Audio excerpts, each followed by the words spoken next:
People who don't take advantage of these legal tax savings are missing a great opportunity to build their asset columns.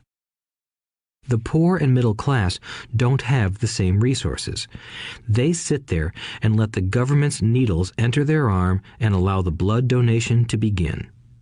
Today, I am constantly shocked at the number of people who pay more taxes or take fewer deductions simply because they are afraid of the government. I have friends who have had their businesses shut down and destroyed, only to find out it was a mistake on the part of the government. I realize all that, but the price of working from January to May is a high price to pay for that intimidation. My poor dad never fought back. My rich dad didn't either.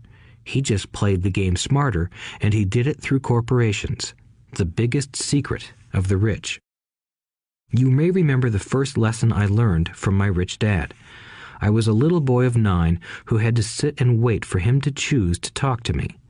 I sat in his office waiting for him to get to me. He was ignoring me on purpose. He wanted me to recognize his power and to desire to have that power for myself one day. During all the years I studied and learned from him, he always reminded me that knowledge is power. And with money comes great power that requires the right knowledge to keep it and make it multiply. Without that knowledge, the world pushes you around. Rich Dad constantly reminded Mike and me that the biggest bully was not the boss or the supervisor, but the tax man.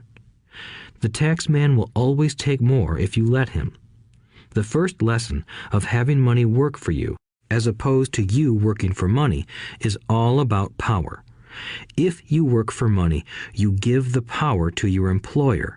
If money works for you, you keep the power and control it. Once we had this knowledge of the power of money working for us, he wanted us to be financially smart and not let anyone or anything push us around.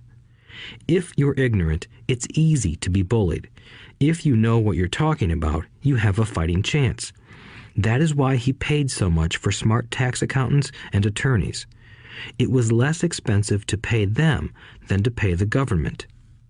His best lesson to me was, be smart and you won't be pushed around as much. He knew the law because he was a law-abiding citizen and because it was expensive to not know the law. If you know you're right, you're not afraid of fighting back, even if you are taking on Robin Hood and his band of merry men. My highly educated dad always encouraged me to land a good job with a strong corporation. He spoke of the virtues of working your way up the corporate ladder. He didn't understand that, by relying solely on a paycheck from a corporate employer, I would be a docile cow ready for milking. When I told my rich dad of my father's advice, he only chuckled. "Why not own the ladder?" was all he said. As a young boy, I did not understand what Rich Dad meant by owning my own corporation. It was an idea that seemed impossible and intimidating. Although I was excited by the idea, my inexperience wouldn't let me envision the possibility that grown-ups would someday work for a company I would own. The point is that, if not for my rich dad, I would have probably followed my educated dad's advice. It was merely the occasional reminder of my rich dad that kept the idea of owning my own corporation alive and kept me on a different path. By the time I was 15 or 16, I knew I wasn't going to continue down the path my educated dad recommended. I didn't know how I was going to do it, but I was determined not to head in the direction most of my classmates were heading. That decision changed my life.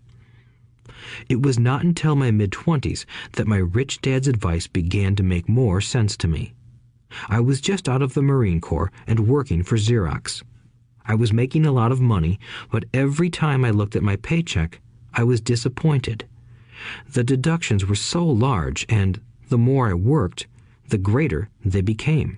As I became more successful, my bosses talked about promotions and raises.